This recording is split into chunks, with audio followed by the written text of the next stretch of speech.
Hello, and welcome back to a Bible study on the book of Genesis. In this day, we will discuss the fourth day of creation,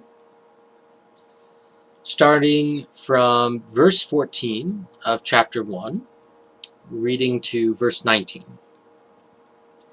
And God said, "Let there be lights in the firmament of the heaven to divide the day from the night, and let them be for signs and for seasons and for days and years. And let them be for lights in the firmament of the heaven to give light upon the earth." And it was so. And God made two great lights, the greater light to rule the day, and the lesser light to rule the night. He made the stars also. And God set them in the firmament of the heaven to give light upon the earth, and to rule over the day and over the night, and to divide the light from the darkness. And God saw that it was good. And the evening and the morning were the fourth day. In the previous videos, we saw that the first 3 days of creation are each based on a pair of concepts. So the first day is based on the concepts of unity and reality, and the creation of light symbolizes those concepts. The second day, the creation of the firmament, symbolizes plurality and negation. And the third day represents totality and limitation. So the question today is, what does the work of the fourth day symbolize?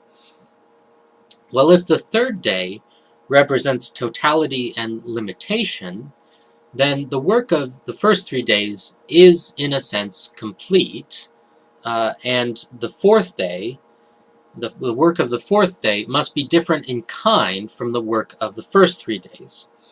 Because nothing can be added to a totality. It's complete.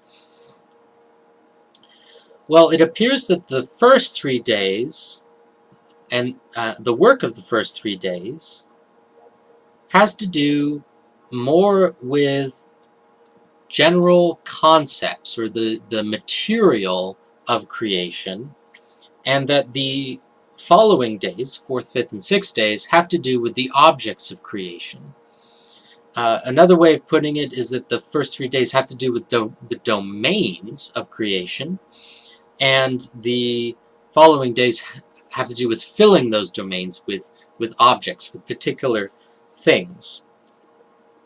And this appears from the third day, where we have the gathering of the waters and the appearance of dry land, but we also have the creation of grass, the bringing forth of grass and herb yielding seed after his kind, and the tree yielding fruit. We have objects arising from the earth.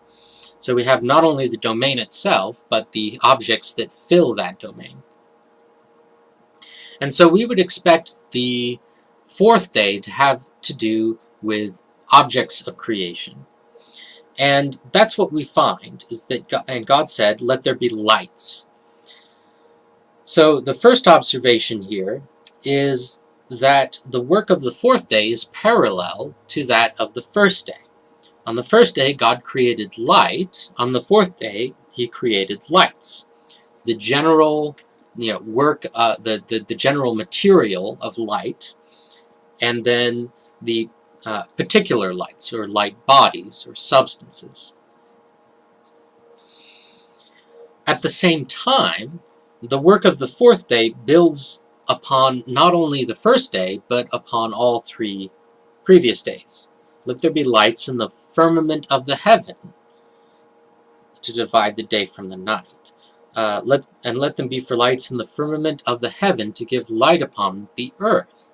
So it builds upon the work of all 3 previous days. But in particular, it parallels the first day. So let's start with that word lights. So whereas the first day, and God said, "Let there be light," the general material of light. On the fourth day, God said, "Let there be lights," plurality of lights, or light bodies. If you were to put that in the singular, it would just be a light. So light and a light. Now, what does that mean? Well, I take it as referring to a light substance, that in which light inheres. I understand that simply from the word lights. It's not just light itself, but something in which light inheres, as in a thing, a light thing. So, and let there be lights in the firmament of the heaven, and then we have the purpose of the lights to divide the day from the night, and let them be for signs and for seasons and for days and years. So the fourth day represents substance and inherence in the first place, as indicated by the word lights, the light substances, or the things in which light inheres, as well as the purposes, the possibility of the purposes for which those lights are made. The lights themselves are the ground of the possibility of these various purposes to divide the day from the night. And let them be for signs and for seasons, and let them be for lights in the firmament of the heaven to give light upon the earth. So, okay, so to summarize, the two concepts that I see here on the fourth day are substance and inherence, and possibility. And then we read, and God made two great lights, the greater light to rule the day, and the lesser light to rule the night. He made the stars also. So from here, I think we can see that God made various lights for various purposes. And God set them in the firmament of the heaven to give light upon the earth, and to rule over the day and over the night, and to divide the light from the darkness. And God saw that it was good.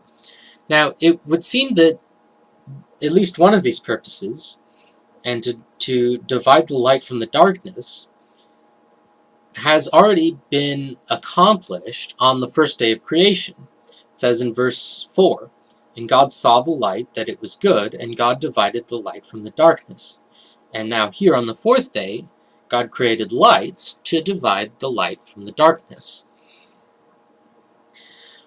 But I would understand the lesson to be that God didn't simply want there to be light. He wanted there to be light. He wanted there to be substances that govern light and determine light's effect in the world. And that this is good. This is a good thing in itself, that there are these substances. This applies, for example, to just to our experience of the world. God doesn't simply throw perceptions at us. He creates substances at the base of those perceptions. This applies to the moral world as well. There aren't just rules, there are people to follow those rules. This is good. And at an everyday level, God doesn't simply want us to have good things, although he does want us to have good things, but he wants there also to be persons to administer those things to us. When we go to the cafe and get a cup of coffee, God wants a person to be there to give us that cup of coffee. This enriches the purpose because people are ends in themselves. Coffee is good. Coffee is an end, or tea, or whatever you drink. That's good. But it's even better when there's a person to administer that good to us, because it's good that there are persons, and God saw that it was good. This applies as well to governments. God doesn't simply want us to have rules to follow. He wants there to be people to administer those rules. And in particular, it applies to angels. Now, angels don't administer things to us, but they do administer concepts.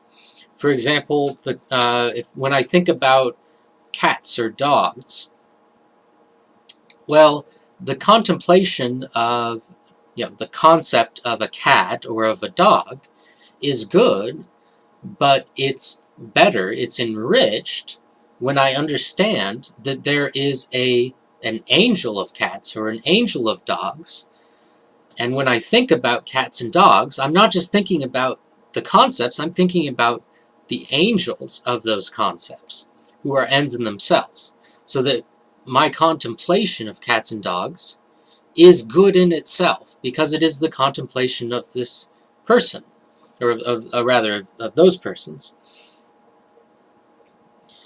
And we have a kind of uh, uh, outline, I think, of the angelic or the spiritual world in verse 16, a very broad division at least.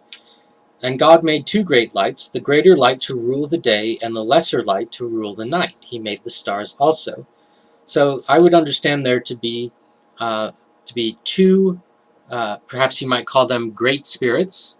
There is God himself, who is the spirit of affirmation, and there is the being we call Lucifer, or the devil, who is the spirit of negation. And he made the stars also. And relative to God himself, you don't see the other spirits, the angels, because God rules over all. He's the spirit of affirmation. He creates all the angels. So he himself is the ruler of all concepts. But relative to the night, relative to the distinctions between things, we do see that there are various angels who rule over different concepts and make the contemplation of those concepts ends in themselves. So, lastly, we have the question of God himself. Who are the divine persons? Well, we read about them in the first few verses. We saw that there was God, the Word, and the Spirit of God. But as yet, we don't really have an indication of how those persons appear in the work of creation. Simply that they are the ends, the supreme ends of creation. And so we need to keep an eye out. I think what we're going to find is that they may not appear immediately from the work of creation, but from what follows from creation. But we'll get into that as it comes up. So, thanks for watching, and I'll see you in the next video.